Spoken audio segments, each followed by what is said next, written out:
অনেকে আমাকে বলে, দাদা আমাকে একটু কাজে নিয়ে চলো। তা আমাকে এরকম, এর আগে আমি যখন প্রথম প্রথম কাজে ঢুকেছিলাম, তখন অনেকে আমাকে বলতো যে দাদা আমাকে একটু কাজে নিয়ে চলো। তা আমি দু একজনে নিয়ে এসেছিলাম। নিয়ে আসার পরে দুদিন করার পরে বলে আমার দ্বারা এই কাজ সম্ভব না, তারা ছেড়ে চলে গেল। ঠিক হলো। দু একজন বলল যে এত কম টাকায় এই কাজ আমি করব না, ওর থেকে আমি যে কাজ করছিলাম ওতেই তো ভালো টাকা ইনকাম হচ্ছিল।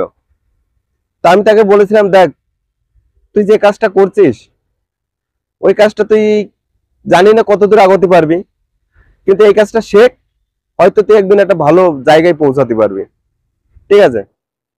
তা সে বলেছিল যে না, ভাল লাগছে না, আমার এই পরিশ্রম বা এইসব কাজ আমার দ্বারা সম্ভব না, সে বলে চলে গেছিল। এরকম ভাবে আমি দু তিনজনকে কাজে নিয়ে এসেছি, তারা কিন্তু করেনি। ঠিক আছে, তারা কিন্তু এই কাজ করেনি, চলে গেছে। কিন্তু আমি ধৈর্য ধরে পড়েছিলাম।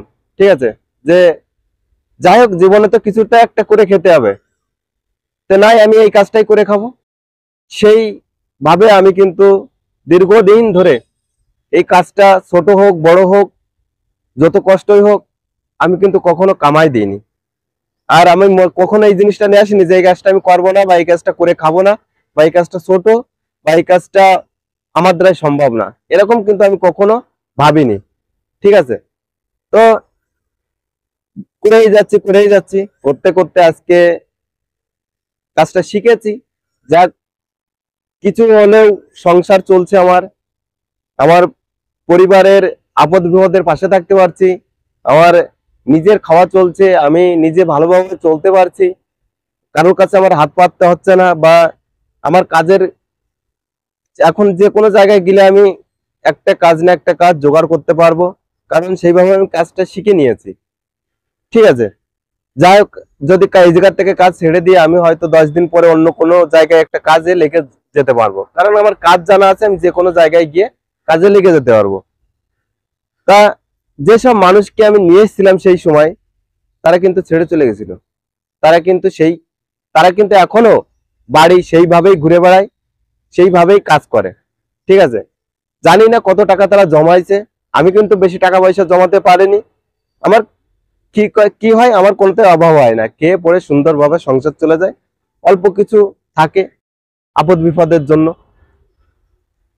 কিন্তু সেই বন্ধুগুলো যদি আজকে থেকে যেত, তারা হয়তো একটা আমার থেকেও ভালো পজিশনে যেতে পারতো। সবার কপাল তো সমান হয় না।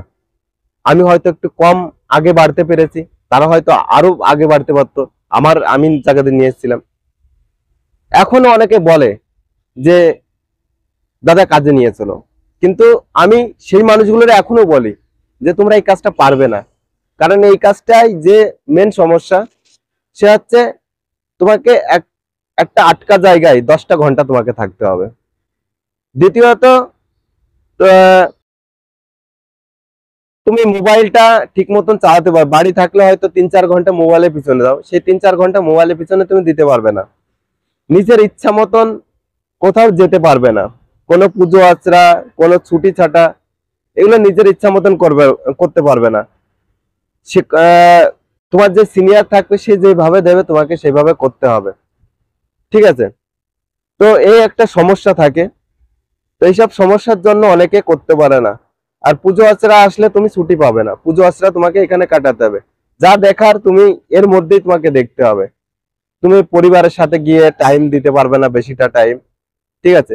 এইসব জন্য এই কাজে এসে কারোর মন টেকে না, বা কাজে আমি কিছুদিন আগেও একজনকে নিয়ে এসেছিলাম, সেও থাকেনি। তারপর আমি বাড়ি গেলেই দুই একজন ধরে, দাদা চল কাজে নিয়ে চলো। তো আমি কাজ, তাদের জন্য কাজ দেখেছি, তাদের ফোন করেছি, ভাই কাজ করবি আয়, তাদের তো তোদের নিয়ে আসতে বলেছে, তোরা চলে আয়। তারা কিন্তু এখন ফোন তুলছে না। তো এই হচ্ছে সিস্টেম। লোকে বলে যে আমার কাজের খুব প্রয়োজন, আমার কাজের খুব প্রয়োজন, কিন্তু অথচ যখন কাজ আপনি দেখে তাদের বলবেন, তারা কিন্তু আর কাজে আসবে না। ঠিক আছে। এই হচ্ছে সমস্যা।